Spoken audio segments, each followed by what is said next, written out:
Halo teman-teman, salam sehat selalu, tetap semangat. Kembali dengan saya Bung Ropan, dan kita akan membahas pertandingan-pertandingan di laga persahabatan ya, friendly match yang berlangsung kemarin ya, terutama di Eropa sampai di dini hari atau minggu dini hari.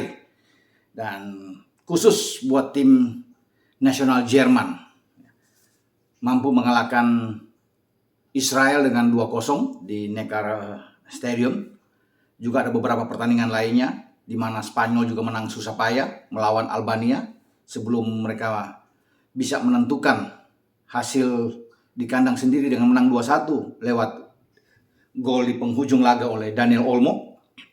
Inggris juga bersusah payah sebelum ditentukan lewat penalti Harry Kane 12 menit menjelang pertandingan berakhir untuk menang melawan Swiss 2-1 di Wembley. Bahkan Inggris tertinggal lebih dulu lewat gol Breel Embolo, striker dari Swiss, dan ada 2 gol yang memenangkan Inggris. Luke Shaw menyamakan kedudukan dan penalti dari Harry Kane. Jadi itu 3 laga yang dimainkan oleh 3 negara besar mantan juara dunia. Karena sebelumnya saya sudah bilang bahwa Prancis kemarin juga bisa menang melawan Pantai Gading ya, dengan susah payah juga. 2-1. Tetapi ini hanya sebuah pertandingan persahabatan memang, bukan menjadi tolok ukur ya untuk bisa melihat penampilan dari tim-tim ini sebelum tampil di Piala Dunia putaran final di Qatar pada November Desember tahun ini.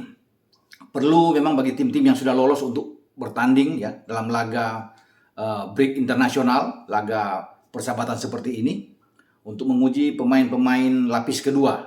Nah, itu yang ditampilkan oleh banyak tim, termasuk Jerman ya, yang menampilkan setidaknya ada 4-5 pemain baru. Kembalinya Julian Draxler ya, setelah lama tidak bisa bermain, dipanggil lagi oleh Hansi Flick, pelatih tim nasional Jerman.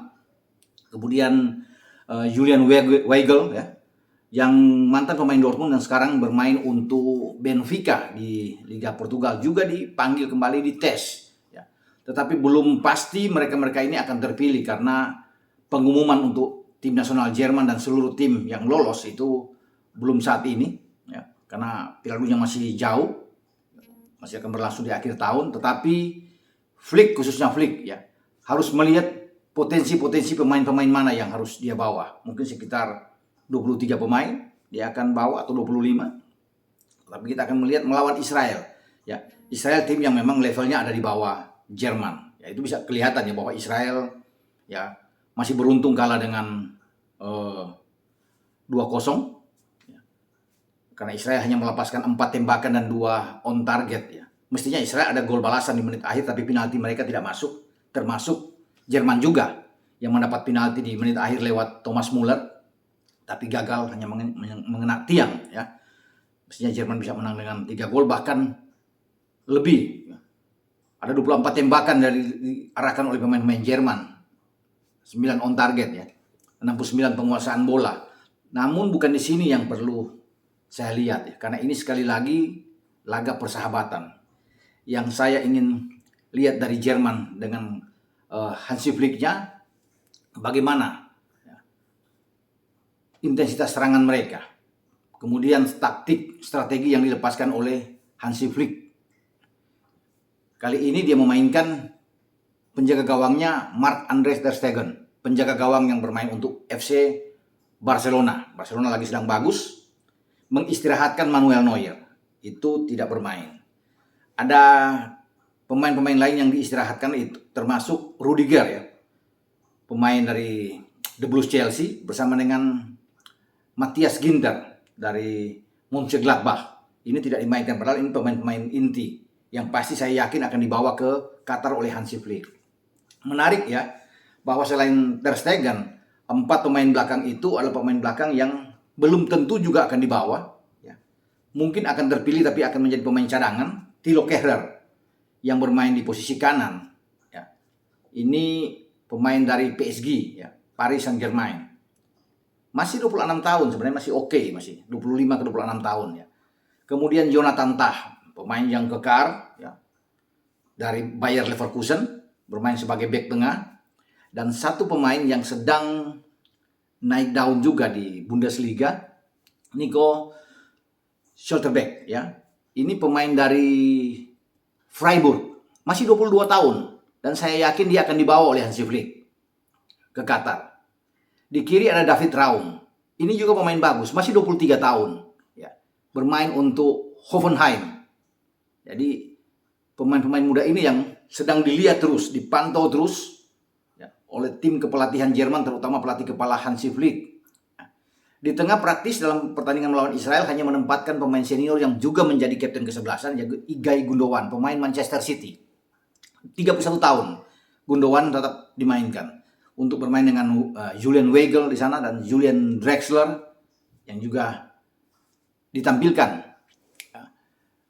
Di depan itu Kai Havertz bersama dengan Timo Werner, dua bintang yang bermain untuk Chelsea dan dua-duanya mencetak gol di babak pertama. Havertz melesakan dengan sundulan kepala luar biasa, menerima umpan dari David Raum dan kemudian dia mengarahkan bola ke sisi kiri dan tanpa bisa dijaga oleh penjaga gawang Israel. Ini gol ke-8 dari Kai Havertz dari 24 penampilan dia bersama dengan tim nasional Jerman sebelum diperbesar oleh Timo Werner ya di penghujung laga babak pertama untuk bisa mengubah arah bola hasil tembakan dari Ilkay Gundogan. Secara keseluruhan ya dari semua aspek statistik memang Jerman di atas ya. Tetapi yang saya ingin lihat bagaimana cara mereka bermain ya. Kemudian pemain-pemain muda yang dilepas oleh Hansi Flick dan berjalan dengan baik ya. Karena ada juga Anton Stach ya, pemain yang gelandang bertahan yang bagus yang saya pikir ini layak untuk dibawa. Ini dia sangat menonjol ya, penampilan dia oke di Bundesliga bersama dengan Mainz ya. Dia klubnya dia. Masih muda juga ya. Masih 23 tahun. Jadi saya pikir ini layak ya bagi Flick untuk melihat potensi seperti Anton Stach ini. Pemain-pemain senior Muller baru masuk di babak kedua. Kalau bicara pemain-pemain senior yang akan dibawa salah satu ya pasti Thomas Muller. Juga ada Ilkay Gundogan. Ya karena usia Ilkay juga sudah berkepala 3 di samping pemain paling senior yaitu Manuel Neuer yang akan dibawa. Nah, kita tidak tahu siapa pemain lain yang akan terus bisa berada di tim nasional Jerman, tapi Serge Gnabry, Leroy Sané ya yang juga masuk di babak kedua. Ini pemain-pemain yang akan terus dibawa. Joshua Kimmich ya, yang tidak bermain, kemudian Leon Goretzka. Ya. Tinggal ditunggu kebugaran mereka. Ini adalah pemain-pemain top memang yang ada di tim nasional Jerman yang bisa mendapatkan tempat. Bahkan saya yakin Goretzka dan Kimmich, Gnabry, Sané akan dibawa ke Qatar karena mereka menjadi tulang punggung ya. Apalagi bermain di klub Bayern Munchen. Dan bermain dengan 4-3-3 oke, 4-2-3-1 oke bagi Jerman. Kemarin juga bermain coba dengan 4-4-2 berjalan dengan sangat baik. Apa yang ditampilkan oleh Hansi Flick, dan Jerman terus ya memainkan laga demi laga, 8 laga terakhir ya di bawah Hansi Flick terus menang ya. Mereka tidak terkalahkan, ini luar biasa sejak Hansi Flick mengambil alih posisi pelatih kepala tim nasional Jerman itu pada 3 September 2021 dari tangan Joachim Löw. Nah, Jerman itu kalah terakhir kali di 16 besar Euro di Wembley saat dipukul oleh Inggris. Jerman tersisih, kalah 2-0 dari Inggris saat itu. Dan itulah kekalahan terakhir Jerman yang masih ditangani oleh Joachim Löw. Ya. Sebelumnya juga mereka di fase grup sebelum lolos dihajar Inggris 16 besar, mereka sempat ditahan oleh Hongaria, hampir kalah juga sebelum bermain imbang 2-2 di sana dan kalah dari Prancis ya di match pertama. Mereka hanya menang melawan Portugal. Tapi setelah Löw minggir, Flick masuk, tidak terkalahkan. Bahkan kalau sampai dengan pagi dini hari Minggu ketika mengalahkan Israel 2-0, ya, Jerman itu sudah mencetak 33 gol secara keseluruhan di 8 pertandingan terakhir. Ya.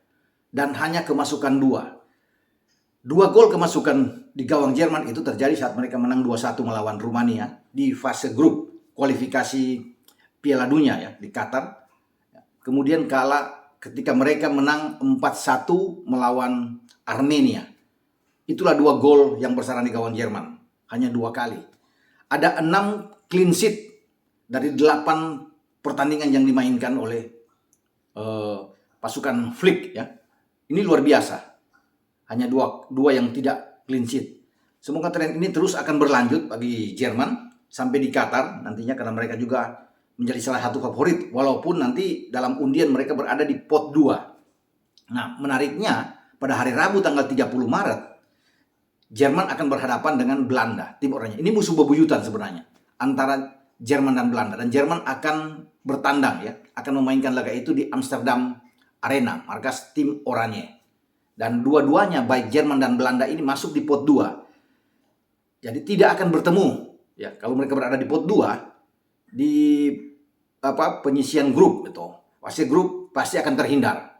Mungkin saja akan bertarung di babak 16 besar atau ketemu di 8 besar dan terus sampai semifinal. Bahkan mungkin final kalau Belanda dan Jerman terus melaju. Dan ini penting bagi kedua tim karena Belanda juga sebelumnya di dini hari tampil luar biasa ya. Mereka mengalahkan Denmark, tim dinamit, dengan 4-2. Ya. Dengan lagi-lagi kembali Christian Eriksen main. Ya. Dan bikin gol di menit 48. Jadi setelah 2 menit dia masuk, di babak kedua dia bikin gol. Ini luar biasa, pemain yang kita tahu bersama nyaris meninggal dunia di lapangan di Parken Stadion di Copenhagen ya. Di Euro tahun yang lalu, bagaimana dia kolaps saat bermain melawan Finlandia. Ya. Dan dia harus mendapatkan perawatan medis yang luar biasa, ada alat pacu jantung yang ada, dan dia masih terus bisa bermain. Sekarang ada di Brentford, ya dikontrak oleh Brentford. Namun dipanggil lagi di tim nasional. Saya pikir dia tidak akan bermain lagi di tim nasional, namun dia bermain lagi dan membuat gol. Ini luar biasa bagi mantan pemain Tottenham Hotspur dan Inter Milan, Christian Eriksen. Walaupun mungkin tidak akan dipaksakan main dalam 90 menit, tapi hanya bermain dengan 30 menit masih 30 sampai 45 menit masih oke. Begitu. Namun Denmark harus menerima kenyataan mereka kalah lawan Belanda dengan 4-2. Ya, 2 gol Belanda diciptakan oleh Sven Bergwijn, juga ada Nathan Ake yang bisa membuat gol, dan penalti dari Memphis Depay. Ya. Sementara gol balasan dari Denmark selain dari Eriksen sebelumnya oleh Jan Vestergaard. Dan Belanda setelah memenangkan pertandingan ini, kemudian Jerman menang lawan Israel, akan bertarung. Ini walaupun pertandingan persahabatan, saya nilai ini prestis, ya. Prestisius bagi kedua tim. Ini gengsi, ya. Karena Belanda tidak mau kalah. Boleh kalah sama tim lain, tapi jangan sama Jerman. Ya. Kalau Jerman, ya biasa-biasa aja, karena mereka sudah sering melawan Belanda. Ya. Apalagi di Piala Dunia mereka lebih sering menang. Yang Belanda sangat takut melawan Jerman kalau bertarung di turnamen resmi. Tapi kalau di pertandingan-pertandingan kualifikasi, baik Euro atau Piala Dunia, ataupun seperti pertandingan persahabatan nantinya, bisa aja Jerman kalah. Ya, di Amsterdam bisa aja Jerman bisa tumbang. Apalagi kalau Hansi Flick memainkan dengan pemain-pemain lapis keduanya. Menghadapi, kalau lihat Belanda main kemarin, bagus mereka bermain. Ada Virgil van Dijk, Matthijs de Ligt yang ada di belakang. Jadi ini tim yang sangat oke lah. Frankie de Jong, ini timnya sangat bagus. Bukan tidak mungkin Belanda akan bisa mengalahkan Jerman. Tapi bagi Jerman pertandingan-pertandingan persahabatan itu tidak akan berpengaruh buat mereka. Karena ini tim turnamen, tim yang punya mental bagus, punya tradisi kuat, harus dilihat di event resmi. Karena penentuan melawan Jerman itu harus di turnamen resmi seperti di Qatar. Nah, di sanalah kita akan lihat sampai sejauh mana Jerman akan bergerak. Ya, apakah mereka bisa menjadi juara dunia untuk ke-5 kalinya, ya, menyamai perolehan dari Brazil, karena Italia pemegang 4 gelar sudah out. Tinggal Jerman sekarang yang bisa mengejar Brazil yang 5 kali juara. Namun persaingan sangat ketat ya di Qatar nanti, karena ada juara bertahan Prancis, ya, ada Spanyol, Argentina, Brazil yang ikut lolos. Ini berbahaya ya, termasuk Belanda juga yang bisa mengancam, apalagi kalau Portugal lolos ya, setelah kalau mereka bisa mampu mengalahkan si pembunuh raksasa Makedonia Utara nanti pada hari Rabu. Ini akan ramai Piala Dunia. Meski FIFA harus kehilangan tim seperti Italia juara Euro 2020. Tapi itulah sepak bola, harus bisa menerima karena Italia sudah 2018 juga tidak hadir di Rusia. Kita akan lihat nantinya bagaimana langkah Jerman ke depan dengan Hansi Flick-nya. Apakah tren positif yang mereka lakukan dengan 8 laga tidak kalah, ada 6 clean sheet, terus akan berlanjut sampai ke Amsterdam Arena di saat mereka mempertahankan hasil yang begitu bagus, mereka tidak kalah, atau untuk pertama kali Jerman kalah di tangan Hansi Flick menghadapi tim oranye Belanda walaupun dalam pertandingan persahabatan. Sampai di sini pembicaraan saya, dan saya nantinya setelah ini, ya setelah konten ini saya akan nantinya siang ya, akan mengumumkan seperti yang saya sudah janjikan mestinya hari Sabtu kemarin, siapa-siapa di antara teman-teman semua yang mendapatkan giveaway persembahan dari PT SKA Prima Eva ini, baik sendal, baik kaos. Ini ada banyak setelah diseleksi kemarin tuh, karena belum sempat semua, jadi harus ditunda sampai hari ini. Saya akan mengumumkan nantinya siang atau sore ini siapa-siapa yang akan menang, ya karena banyak sekali ya pertanyaan yang sama semua. Benar, jadi jago-jago juga nih teman-teman semua dalam menebak skor. Ya, bahkan di Chelsea Lille itu hampir 100 orang yang menebak dari 600 yang masuk. Ya, kita akan umumkan sebentar ya dari pemenang-pemenang ini. Sampai di sini pembicaraan saya dengan pertandingan persahabatan dini hari dan khususnya tim nasional Jerman. Ciao.